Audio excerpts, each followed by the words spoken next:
히브리서 2장 1절 다 찾으신 줄 알고 봉독해 드립니다.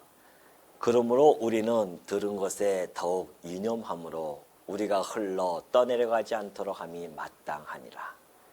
천사들을 통하여 하신 말씀이 견고하게 되어 모든 범죄함과 순종하지 아니함이 공정한 보응을 받았거든 우리가 이같이 큰 구원을 등한히 여기면 어찌 그 보응을 피하리요.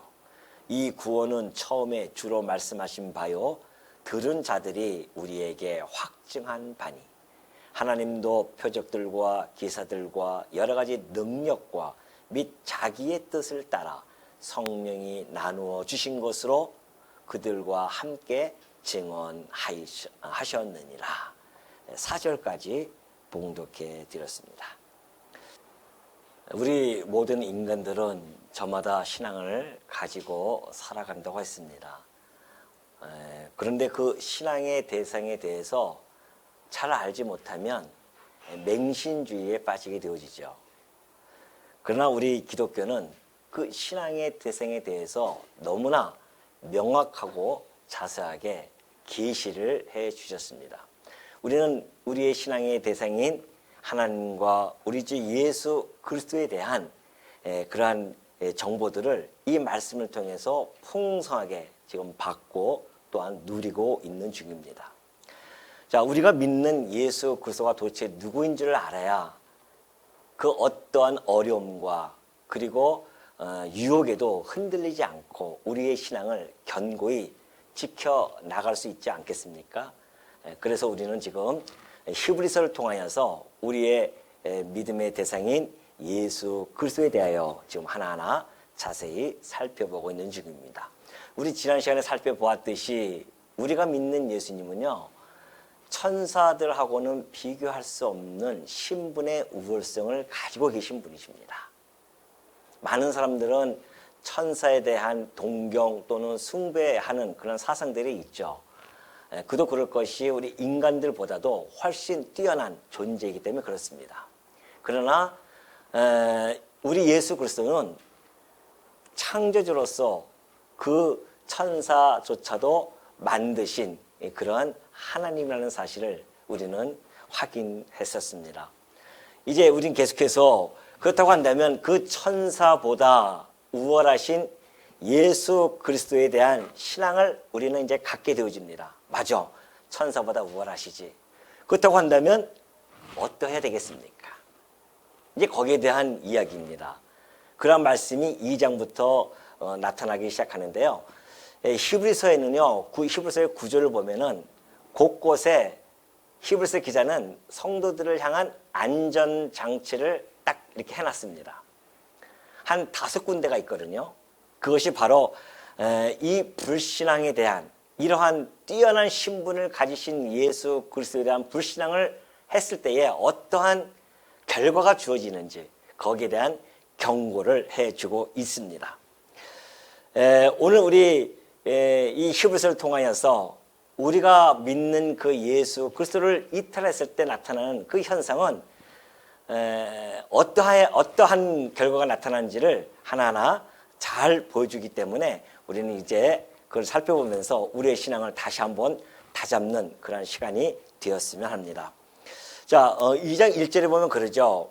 그러므로 우리는 들은 것에 더욱 유념함으로 우리가 흘러 떠내려가지 않도록 함이 마땅하니라. 자, 복음, 그러니까 복음, 이거 들은 것은 곧 복음이지 않습니까?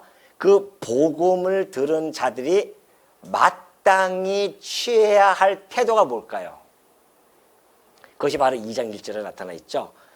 복음에 대하여 더욱 천착하라는 겁니다. 복음을 더욱 굳게 그렇게 간직하라는 것이죠. 유념한다고 하는 것이 그런 거 아닙니까? 정말 그것을 주의하고 보고 그것을 놓치지 않도록 늘 소홀히 여기지 아니하는 것, 이것이 유념인데 그것이 곧 말씀에 대해서 우리는 천착해야 되고 주의해야 되는 그런 모습을, 그런 자세를 가져야 된다는 겁니다. 왜 그럴까요? 왜 그럴까요? 그 복음은 우리의 영원한 생명과 직결되어져 있기 때문에 그렇습니다. 여러분들 의사라든가 내가 몸이 아파요. 그래서 의사라든가 혹은 누구의 말을 듣습니다. 그 병에는 이 약이 너무 좋대. 또는 이 약초가 너무 좋대 하면은 아마 눈을 불을 켜고서는 그 약초라든가 그 약을 구하러 다니지 않습니까? 그것을 소홀히 여기지 않는단 말입니다. 아니 70, 80년 사는 이 육체의 생명을 위해서라도 그렇게 그것을 유념해 듣고 마음에 간직하고 찾아다니는데 항차 영원한 생명이 걸린 이 놀라운 이 복음의 이 메시지를 어떻게 우리가 소홀히 여길 수 있겠냐 말이죠. 그걸 지금 히브리서 기자는 상기시켜주고 있는 것입니다. 그러니 우리가 들은 것에 대해서 더욱 유념을 해야 된다. 안 그러면요 흘러 떠내려가기 때문에 그렇습니다. 흘러 떠내려간다고 하는 것은 여기서 나오는 그 의미는요 이런 의미도 있습니다. 여러분 이제 반지를 끼고 손을 깨끗하게 비누로 씻습니다. 그러면 그 반지에 대하여 유념하지 아니하면요 자기도 모르게 손 씻다가 반지가 흘러 떠내려가 버려요. 그런 의미를 이 안에 담고 있습니다.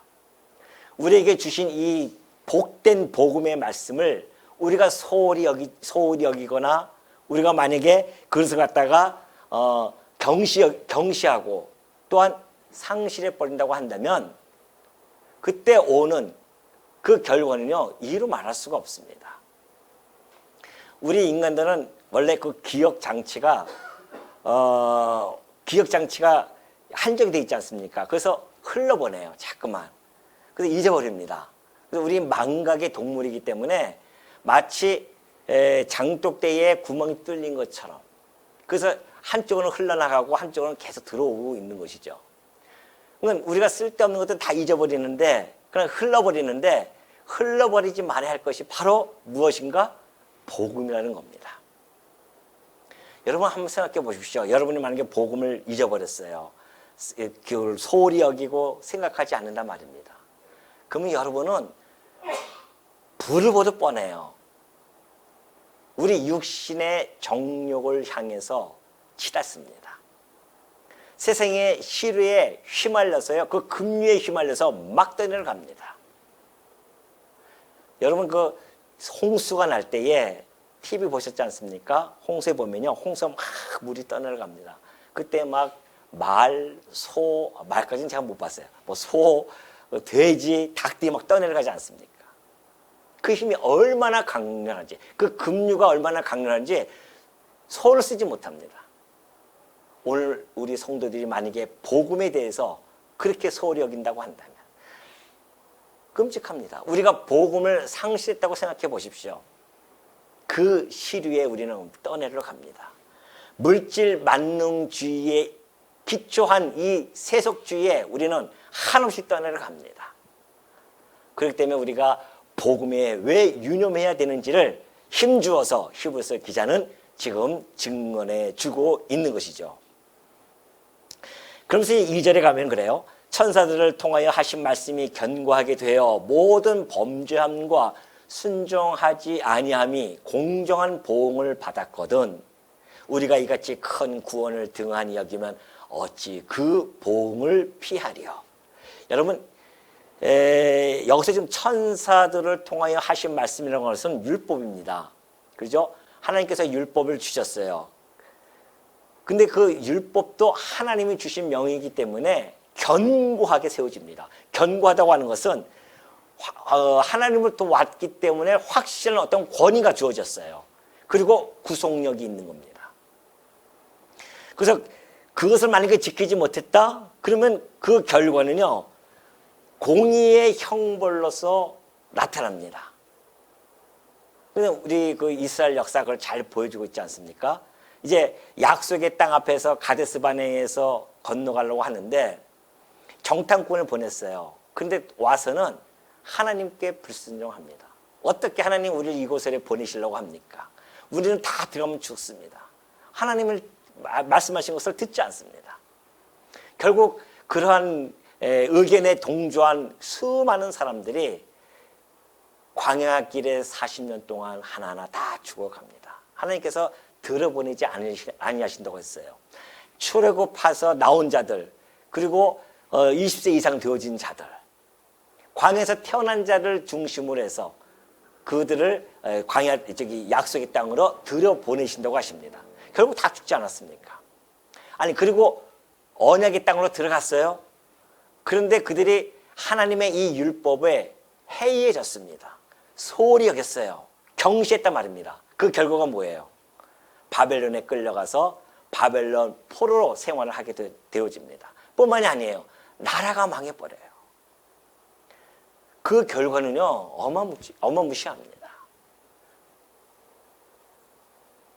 히브리서 기자는 지금 이 히브리서가 유대인들을 향해서 했기 때문에 그것을 말씀하면서 그렇다고 한다면 우리가 이같이 큰 구원, 우리의 생명을 줄 수 있는 이 영원한 이 복음의 말씀을 등한히 여긴다고 한다면 상상도 하고 싶지 않다는 겁니다. 만약에 그렇게 되어진다고 한다면. 그래서 만약에 그 복음을 등한시 여기면은 이스라엘 민족들에 받았던 그 복음과는 비교할 수 없는 우리는 영원한 심판에 이르게 되어질 수밖에 없음을 전해주고 있는 것이죠. 그러니 너희들에게 전했던 이 복음을 절대 너희가 소홀히 여기지 말라는 그런 말씀을 지금 힘줘서 계속 해주고 계시죠. 그러면서 이 큰 구원을 등한히 여기면 그래요. 여러분, 등한히 여긴다고 하는 건 뭡니까? 우리의 믿음이라고 하는 것은요, 현재성을 간직합니다.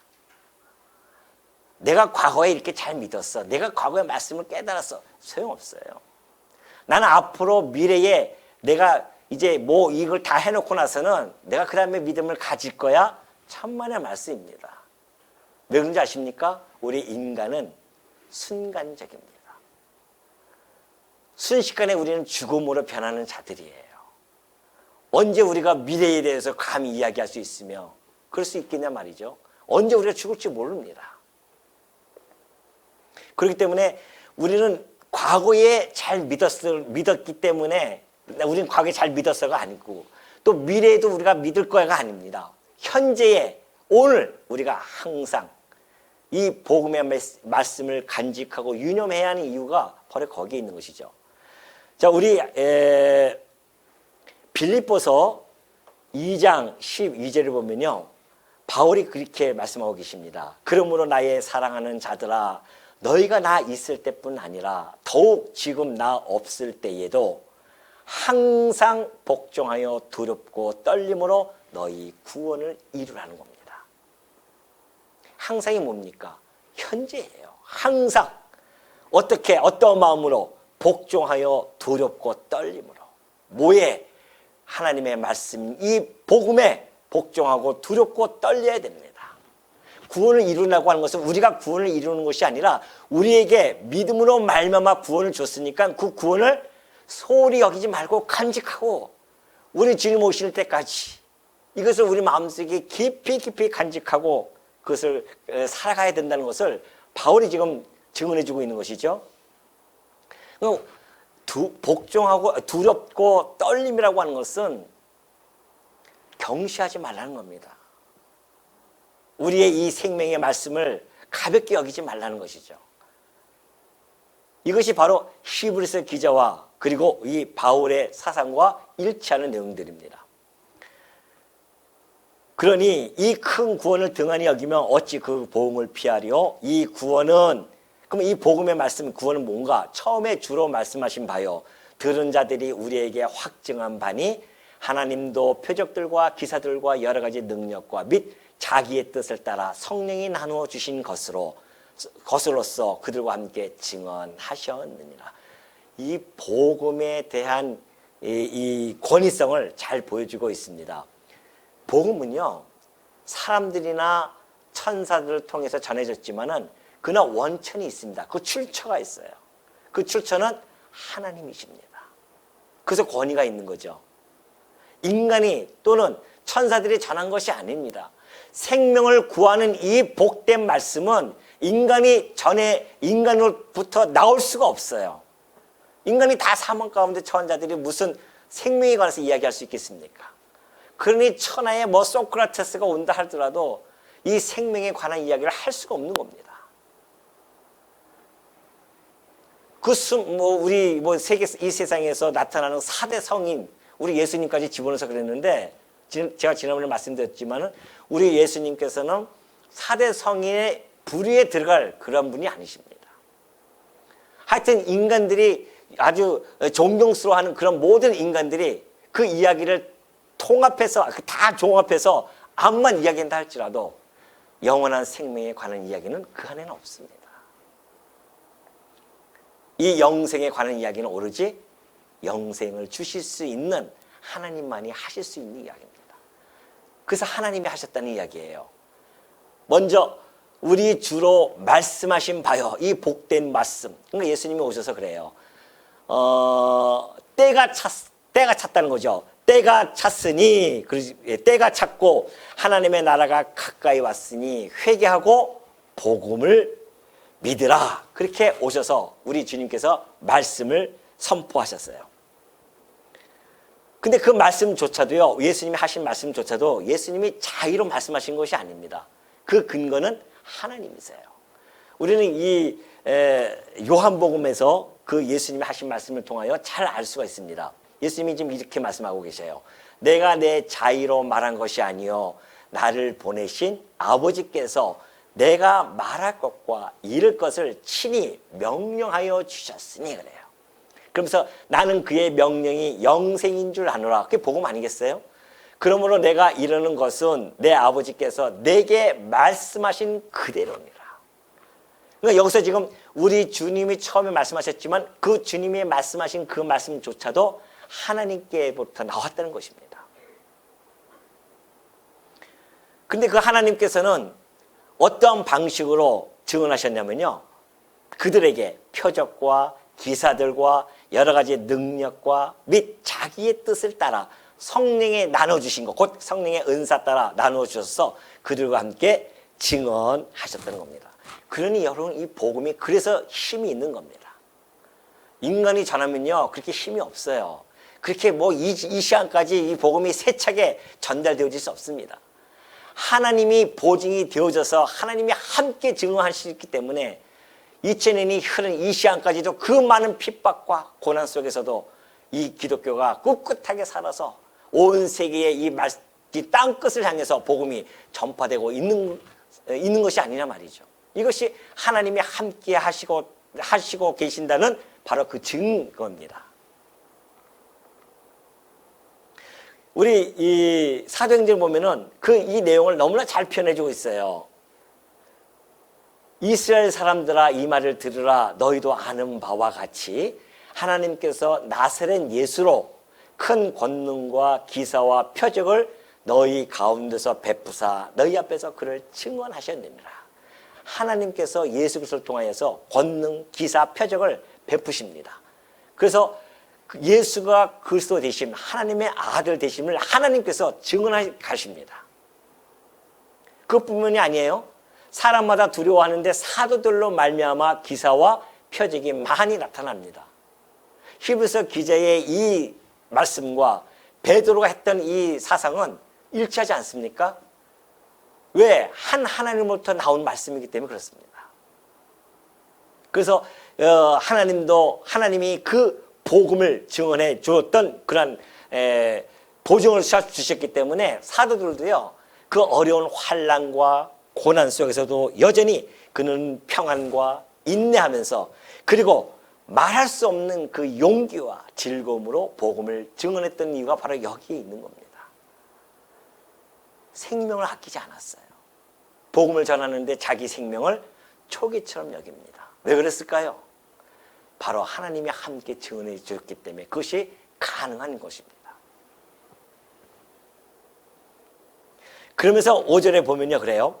하나님이 우리가 말하는 바 장차 올 세상을 천사들에게 복종하게 하심이 아니니라. 자, 그렇다고 하면 지금까지 이제 천사보다 우월하신 우리 그리스도의 신분에 대해서 이야기하고 나서는 그렇다고 한다면 장차 올 세상, 그 장차 올 세상은요 천사들이 전한 그 율법으로 세우는 세상이 아닙니다.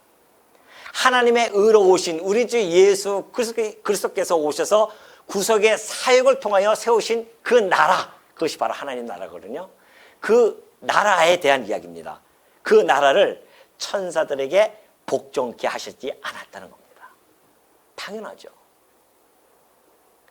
그 나라는 그리스도의 그 구속 사역을 통해서 세워진 나라이기 때문에, 그래서 구속받은 백성들만이 모아진 나라입니다. 그러니까 이 세상 나라하고는 전혀 차원이 달라요. 새로운 질서가 그 안에는 있게 되어지는데, 그 새로운 질서는 바로 그 나라의 왕이신 예수 그리스도를 통하여 세워지는 질서입니다. 그 나라의 진정한 통치자는 바로 우리가 믿는 예수 그리스도십니다. 그분은 우리 당신의 백성들에게 복과 그리고 안위를 허락해 주신 분이십니다. 천사가 어떻게 그 나라를 다 복종시킬 수 있겠습니까? 우리 주 예수 그리스도 외에는 복종시킬 수 없다는 것을 잘 보여주고 있습니다. 그러면서 6절에 보면은 그러죠. 그러나, 자, 그러면 누가 그러면 이 장차 올 세상, 이 하나님 나라가 누구한테 복종되어지는가? 이것이 이제 6절부터 나타납니다. 그러나 누구인가가 어디에서 증언하여 이르되 사람이 무엇이기에 주께서 그를 생각하시며 인자가 무엇이기에 주께서 그를 돌보시나이까? 그를 잠시 동안 천사보다 못하게 하시며 영광과 존귀로 관을 씌우시며 만물을 그 발 아래에 복종하게 하셨느니라. 자, 이 말씀은 시편 8장에 있는 말씀입니다. 다윗의 시예요. 다윗이 이 시를 적었는데 히브리서 기자는 다윗이 적은 이 시가 바로 장차 오실 메시아에 대한 시였다는 것을 이 히브리서 이 5절, 6절에서 밝혀주고 있는 겁니다. 자,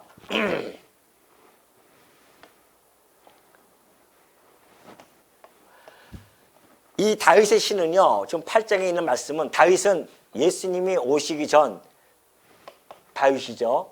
이 다윗은 1000년 전 사람입니다. 1000년 전에 지금 예언을 해주고 있는 겁니다. 무슨 예언이냐면은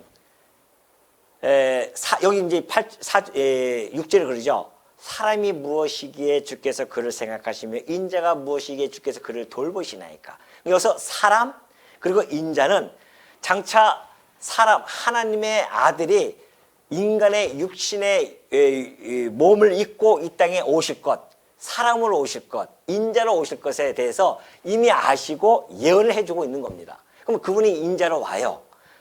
근데 그때 오실 때 하늘의 영광이 그냥 영광을 가지고 막 오는 게 아닙니다. 비하의 신분으로 오셔요.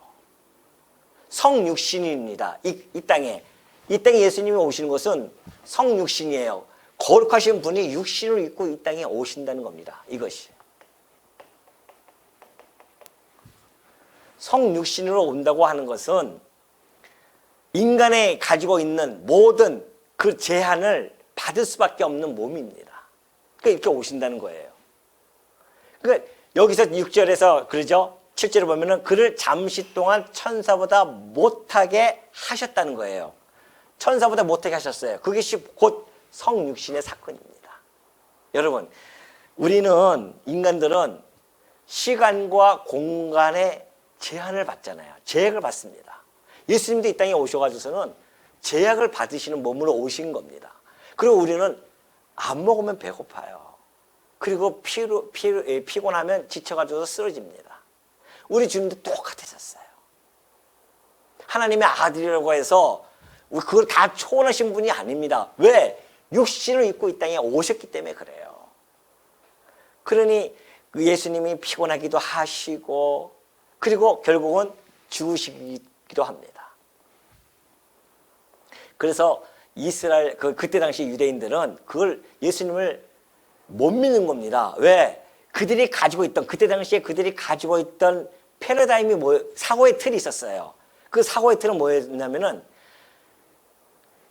우리들 조상보다도 더 큰 자들이 천사들입니다. 그렇게 그들은 생각하고 있어요. 우리 조상들보다. 예를 들어서 모세, 다윗보다도 더 큰 자가 누구냐? 천사들이라고 그렇게 생각을 하고 있던 자리였었습니다. 왜? 천사들은 거룩한 몸이고 죽지도 아니하고 시간과 공간을 초월한 그런 몸 아닙니까? 천사들하고. 근데 예수님은 이 땅에 오셔가지고서는 시간과 공간의 제약을 받으시고, 그리고 우리처럼 똑같이 안 씻으면 냄새 나시고, 안 먹으면 배고프시고, 피곤해 지쳐 쓰러지시고, 이런 모습이란 말입니다. 그리고 결국은 십자가에서 죽으시고, 이런 모습을 보고 그들이 예수님을 메시아로 받아들일 수 없는 것은 당연한 거죠, 사실은. 왜? 여기까지만 봤으니까. 그런데 하나님께서는 이미 종기로 뭐예요? 영광과 종기로 관을 씌우기로 예언이 되어져 있었습니다. 여기까지만 예언된 것이 아니에요. 천사보다 잠깐 못하게 하신 것이 여기까지만 예언하신 것이 아니란 말이죠. 비하라고 하는 것은 한시적입니다. 그리고 곧바로 영광과 존귀로 관을 씌웠다고 하는 것은 부활하시고 승천하신 것을 이야기하십니다. 이게 이제 무슨 신분이에요? 승귀의 신분으로 다시 돌아가신 겁니다. 이것이 1000년 전에 예언이 되어져 있어요. 이걸 지금 히브리서 기자가 이 예언의 말씀을 가지고 설명해 가고 있는 것이죠. 그러면서 그를 잠시 동안 못하게 하시며 7절입니다. 영광과 존귀로 관을 씌우시며 만물을 그 발 아래 복종하게 하셨느니라 하였으니, 그러죠. 이렇게 예언해 주셨단 말입니다. 만물을 복종하게 해 주셨다. 여러분, 이 말씀은 창세기까지 거슬러 올라가야 됩니다. 왜 만물을 하나님께서 복종하게 하셨는가? 자, 창세기 가면요, 아담까지 거슬러 올라가면 하나님께서 아담에게 언약을 해 주십니다. 그 언약의 내용은 하나님이 창세기 1장 28절에 그러죠. 하나님이 남자와 여자를 창조하십니다. 만드시고, 그리고 그들에게 복을 주셔요. 그러면서 뭐라고 말씀하시냐면은 생육하고 번성하여 땅에 충만하며 땅을 정복하라 그럽니다. 그리고 하늘에 있는 것, 땅에 있는 것, 바다에 있는 것, 이 모든 것들 다 어떻게 해라? 다스리라. 이게 뭐예요? 통치권입니다. 그 나라를 다스리는 통치권을 주셨어요. 그런데 이 아담이 자기가 통치해야 할 그 뱀에게 말을 듣고 자기의 그 말을 듣고 타락을 했단 말입니다. 타락이 뭐예요? 그 통치권 자리에 있는 그 자리에서 굴러 떨어진 것을 타락이라고 합니다. 굴러 떨어졌어요. 그 통치권을 빼앗겨 버렸단 말입니다. 사단에게 빼앗겨 버렸어요. 그런데 우리 주 하나님께서는 이 약속을 한번 약속하신 것은 변개할 수 없어요.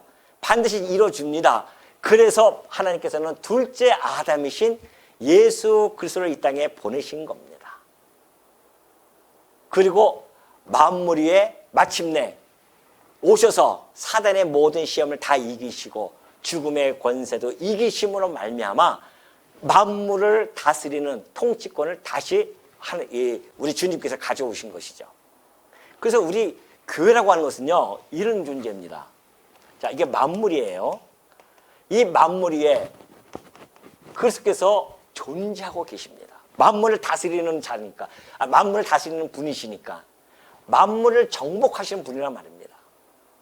근데 예수 그리스도께서 만물을 다스려 나가시는데 교회는요, 바로 여기서 함께 거하는 자들이 교회입니다. 다시 말해서 머리는 예수 그리스도시고 몸은 교회잖아요. 예수 그리스도는 참 신랑이십니다. 교회는 그의 참 신부예요. 창세기 1장 28절에 했던 그 약속의 말씀이 예수 그리스도 통하여 완벽하게 성취되어지는 사건이 바로 이 사건이었습니다. 우리는 그의 신부, 예수님은 우리의 신랑. 그래서 우리 예수님과 우리가 한 몸을 이루어서 만물을 다스리는, 만물을 복종케 하는 그러한 지위와 위치에 있게 되어진 겁니다. 안 놀리시네요. 아무도 안 놀리세요. 왜? 좀 있으면 나와요. 왜 안 놀리시는지 내가 알고 있습니다. 그러나 이것만은 꼭 알고 계십시오. 교회가, 우리가 어떤 존재인 줄만은 꼭 기억하십시오. 우리는 만물 속에서 시시하게 여기서 꿈틀거리며 살아가는 존재들이 아니라 만물을 다스리는 그 만물 위에 만물을 복종하는 그 위치에 있는 사람들입니다. 그래서 성도예요. 이것이 우리가 가지고 있는 자부심입니다. 그래서 하나님께서는 우리들에게 너희들의 시민권은 이게 아니야. 하늘에 있는 겁니다. 우리는 하늘의 시민권을 가지고 살아가는 자들이에요. 하늘의 시민권을 가지고 이 땅에서 지금 살아가고 있는 자들입니다. 근데 이 땅에서 조금 힘들다고, 예? 코로나 그거 좀 힘들다고 교회를 떠난 사람도 있어요. 또 여러 가지 어려움이 온다고 해서 교회를 떠나고 복음을 소홀히 여기고 등한히 여기고 이런 사람이 얼마나 많이 있습니까?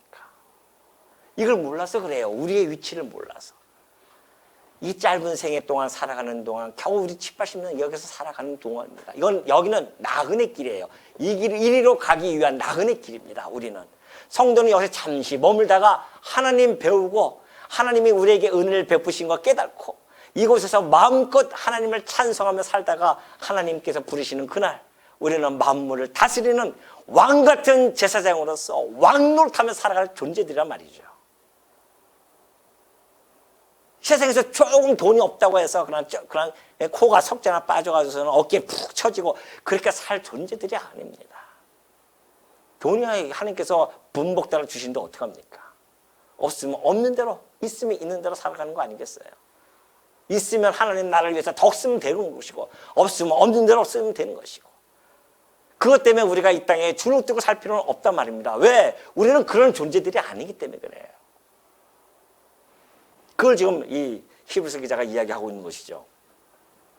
그래서 만물을 그 발 아래 복종하게 하셨느니라 하면서 8절에 그러죠. 하였으니 그렇게 예언되어졌으니 그대로 이루어졌다는 겁니다. 그것이 바로 만물로 그에게 복종하게 하셨은즉 복종하지 않은 것이 하나도 없어야 하겠으나 이제 여기서부터 이제 문제가 발생되어집니다. 맞아요. 하나님 예수님께서는 승귀의 신분이 되셔서 지금 천상에서 뭐 하고 계십니까? 사역을 하고 계세요. 천상 사역을 하고 계신단 말입니다. 이것은 지상 사역이라고 한다면 이제는 올라가셔서 천상 사역하시는데 만물을 붙드시고 당신께서 통치하고 계시는데 문제는 우리 눈에 안 보입니다. 여기가 이제 나타난 거예요. 만물이 복종하지 않은 것이 하나도 없어야 하겠으나 지금 우리가 만물이 아직 그에게 복종하고 있는 것을 보지 못하고 있어요. 왜? 우리 인간들은요 보이는 것에 약하지 않습니까? 보이는 것에 약해요. 근데 어떻게 된 거예요? 우리의 대통령은 누구예요? 윤석열 씨가 대통령이 됐어요. 미국의 대통령은 바이든이고 중국은 시진핑 아주 잘 알죠 제가. 러시아는 푸틴, 일본 일본 기억이 안 나네요. 이게 민족적 감정 때문에 그런 건 아닙니다. 결코 아베까지는 기억이 났는데 그 다음에 기억이 안 나네요. 하여튼 있어요. 각 나라마다 다스리는 정부가 있단 말입니다. 눈에 안 보여요 지금. 예수님께서 부활승천에서 만물을 딱 정복하시고서 지금 만왕의 왕으로서 다스리러 나간다면 얼마나 좋겠습니까? 근데 눈에 보이지가 않아요. 그에게 복종하고 있는 것을 보지 못하고 여기서 막 떨어져 나가는 겁니다. 그러니까 시시해 보여요. 교회가 힘없어 보인단 말입니다. 그 교회를 알기를 우습게 하는 겁니다. 그 교회 구성원인 성도들이 어떠한 존재인지를 모르니까 우습게 하는 거죠. 결코 아닙니다. 왜 그런지 아십니까? 왜 지금 현재 보이지 않고 있냐 말이죠. 그것은 히브리서 1장 13절에서 힌트가 있습니다. 하나님께서 그러죠. 내가 내 원수로 발등상이 되기까지 너는 내 우편에 앉아 있으라. 그래요. 자, 예수님이 재림할 때가 있는데 그때가 사단이 그리스도의 발 앞에 복종할 때입니다. 근데 이때는 아무도 몰라요. 이때가 몰라요. 그럼 이때까지는 이제 예수님이 부활승천하시고 성령께서 내려오셔서 약속하신 대로 교회를 세워 가십니다. 교회를 세워 가는데 만약에 구원 얻기로 작정되어진 자들이 요 1세기, 2세기 어간에 만약에 거기서 끝난다고 한다면 예수님은 이때 오셨죠. 2세기에. 근데 그렇게 이때 1, 2세기에 구원받기로 작정되어진 자가 이때만 있는 것이 아니었단 말입니다. 왜? 하나님께서 그런 말씀하셨듯이 땅 끝까지 너희는 내 증인이 될 것이다. 그럼 땅 끝까지 돌아야 돼요. 그러면 복음이 땅 끝까지 퍼질 때에 이때 2세기까지 한국 땅까지 다 왔으면은 끝나요. 그래서 마지막 저 이스라엘 땅까지 들어가면 끝난단 말입니다. 예수님이 오신단 말입니다. 그런데 1세기, 2세기, 3세기는 유럽에 꽃을 피웁니다. 그러다 보면은, 예수님이 오시는 그때 사단이 예수님의 발밑에 복종할 때가 있는데 그때까지의 시간은 모르지만 분명히 기간이 있다는 겁니다. 그 기간은 무슨 기간이에요? 당신의 백성들을 모으는 기간이었다는 것입니다. 그러니까 근데 그 모으는데 그 백성들을 하나님께서는 당신의 플랜에 따라서 1세기, 2세기, 3세기에 다 있어요. 한국 땅은 놀랍게도 19세기서부터 현재 20세기, 지금 지나가고 있잖아요, 지금. 19세기 말부터 하나님의 백성, 구원받기로 작정되어진 백성들을 이때부터 집중적으로 보내기로 하나님이 이미 작정이 되어 있었습니다.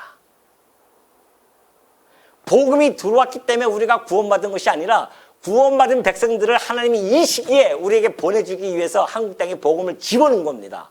그래서 우리가 이때 태어나게 된 거예요. 이때 집중적으로 보내시는데 그 중에 여러분과 제가 포함이 됐다는 거 아닙니까? 할렐루야 아니에요? 아멘 안 나오죠 지금. 뭔 소리인지 지금 모르십니까? 내가 이 20세기에 태어난 것이 하나님의 영원한 작정 안에서 당신의 구원 받기로 작정된 자이기 때문에 날 이곳에 보냈다는 겁니다. 내가 만약에 15세기, 13세기에 태어났어 봐요. 이 자리에 못 갑니다. 그런데 하나님이 이때의 한국 땅에 막 보내기 시작한 거예요. 그러나 21세기 아마 지나가면은 점점 뜸띄엄 보내실 것입니다. 그게 저희가 두려운 거예요. 우리 자식들, 우리 손주들 어떻게 합니까 이게? 이 복음들 다 등한시 여길 텐데 이제 먹고 배부르는 이 땅에서 이 복음을 다 등한시 여기면서 흘러 떠내려 보낼 텐데 어떡하냐 말이죠. 정신 바짝 차려야 되지 않겠냐 우리가 이 사실을 아는 우리가 정신 바짝 차리고 그 진리를 잘 전승해주고 잘 지키라고 그렇게 하고 우리는 가야 되지 않겠냐 말이죠. 이때 보는 겁니다. 그래서 예수님께서는 이 기간이 바로 구원의 때라는 겁니다. 이때가 바로 구원의 때예요. 언제인지 모르지만 그때까지 구원의 때가 있습니다. 계속 보내시고 계세요. 그동안에 우리 주님은요, 당신의 백성들이 그 사단의 세력에 의해서 핍박과 죽임을 당할 때 우리 주님은 어떤 심정으로 기다리고 계신지 아십니까? 이 기간을 하루를 천년처럼 그런 심정으로 기다리고 계셔요. 당신이 사랑하는 이 지체, 당신의 몸인 교회가 핍박을 당하고 순교를 당할 때에 우리 주님은 이곳에서 하루를 천년처럼 기다리고 계신단 말입니다. 그리고 당신의 백성들이 평안하게 이렇게 신앙생활할 때에 천년이 하루처럼 그렇게 느껴지면서 우리 주님은 지금 이때를 기다리고 계셔요.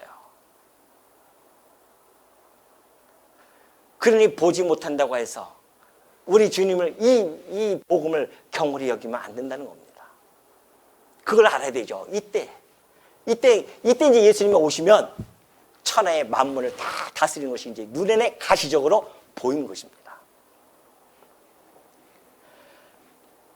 그러면서 이제 그러죠. 만물이 아직 그에게 보지 못하고 9절 오직 우리가 천사들보다 잠시 동안 못하게 하심을 입은 자 곧 죽음의 고난 받으심으로 말미암아 영광과 존귀로 관을 씌신 예수를 보니 이제는 우리가 본 것이 확실히 나타납니다. 지금은 가시적으로 통치권이 보이지 않지만 그러나 우리가 볼 수 있는 것은 뭐냐?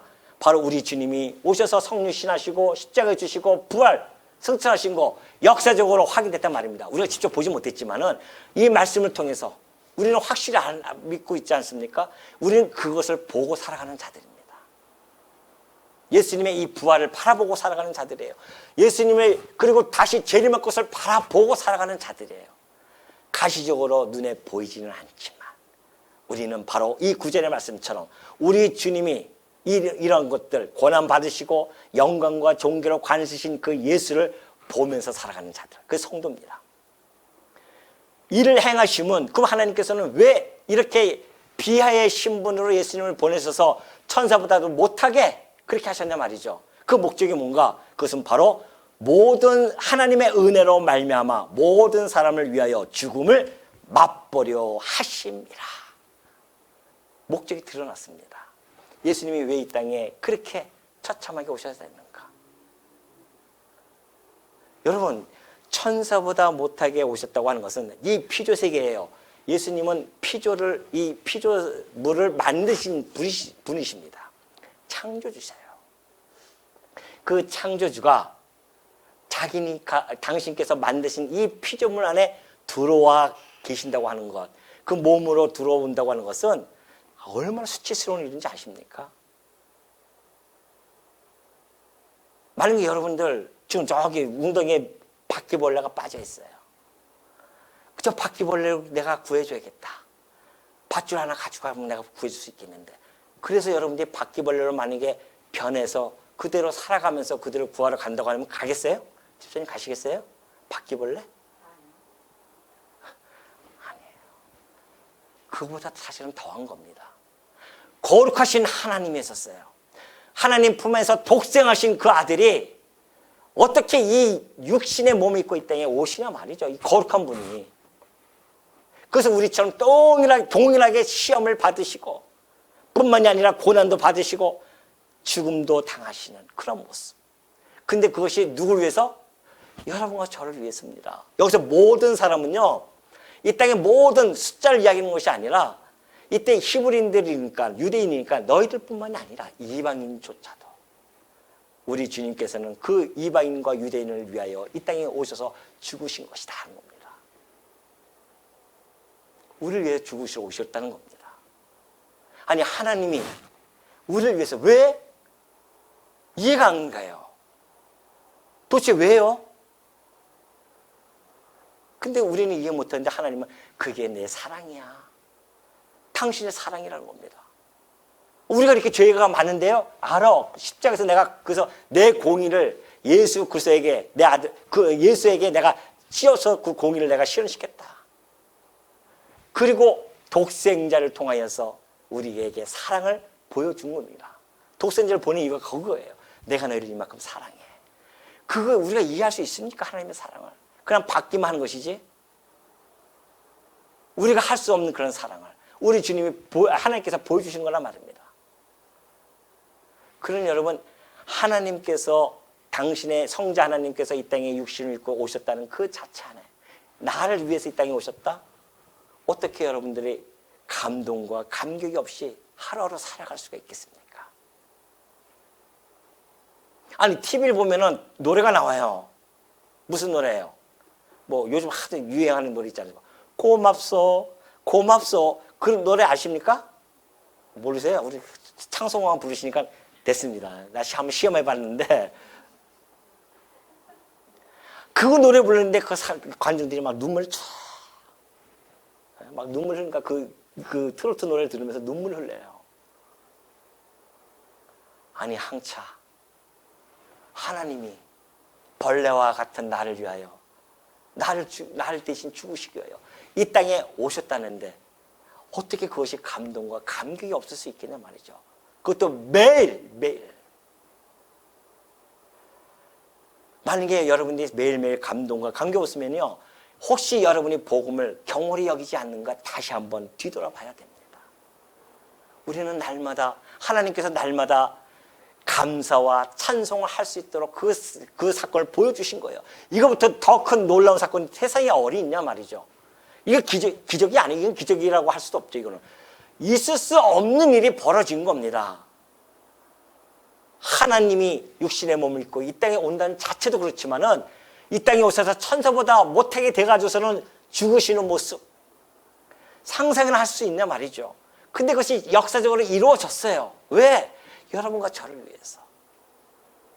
그래서 우리는 날마다 감동하고 감사하면서 찬송할 수, 그것도 모자랍니다. 매일매일 그것도 모자라요. 언제 막 우울한 시간이 어디 있냐 말이에요. 우리에게 우울해가지고서는 막 그럴 시간이 어디 있어요. 괴로워할 시간이 어디 있냐 말이죠. 우리가 왜 이것 때문에 그래요? 이 안에 살아가면서 이것 때문에 그렇습니까? 겨우 7, 80년 사는 인생입니다. 그렇다고 이것은 소홀히 여기라는 뜻은 아니에요. 또 이런 얘기하면 붕 떠가지고 우리가 살아가는 것처럼 착각하지 마십시오. 철저하게 우리는 현실 속에서 그리스도와 함께 인내하며 참고 견뎌내는 것이 성도입니다. 그러나 우리의 시각은 여전히 하늘에 두고 살아가는 자들이에요. 하나님 주신 이 베푸신 은혜에 감동과 감격을 하면서 아무나 이게 하나님께서 주신 은혜가 아니잖아요. 아무에게나. 여기서 이 모든이라는 이 단어 때문에 많은 사람들이 신학적으로 보편적 속죄를 이야기합니다. 아니에요. 제한적 속죄입니다. 그렇다고 한다면 다 그냥 구원 받아야 되죠. 근데 그 믿는 자들에게만 구원이 주어진단 말입니다. 예수 그리스도의 이 죽음으로 얻어지는 그 혜택, 영원한 생명에 대한 혜택을 누구만 받는가? 믿음으로 수납하는 자들만 그것을 받는다는 것이죠. 이것이 바로 믿기로 작정되어진 자들이 따로 있다는 겁니다. 그러니 여러분 여기 예수님이 오셔서 하신 말씀 아닙니까? 예수님의 죽으심과 우리의 죽음은 전혀 다릅니다. 우리는 죄의 싹시죠. 예수님은 우리들의 대속물로 오신 거예요. 인자가 온 것은 섬김을 받으려 함이 아니요 도리어 섬기려 하고 자기 목숨을 많은 사람의 대속물로 주려 함이니라. 대속물로 주신 것이지 죄의 싹스로 죽는 것이 아닙니다. 우리는 죄의 싹시죠. 우리 예수님은 죄의 싹스로 죽는 자들의 대속물로 오신 겁니다. 그러니 여러분, 이 놀라운 이 복된 소식 오늘 우리에게 들려졌습니다. 그래서 이 들려진 것, 이것을 우리가 어떻게 소홀히 여기며 경홀히 여길 수 있겠냐 말이죠. 히브리서 기자가 얘기했듯이 이것을 절대 유념하지 말며 이 유념하지 않고 흘러떠나가지 않도록 하는 것이 마땅하다. 성도로서는 오늘 여러분에게 들려진 이 복음, 여러분 가슴속에 지금 간직되어 있지 않습니까? 이것을 매일매일 정말 우리가 갈고 닦고 들여다보면서 하나님이 베푸신 그 은혜의 감사와 감격 속에서 오로지 하나님만을 찬송하고 살아가는 우리 서원교회 성도님들이 되어지시기를 당부드립니다.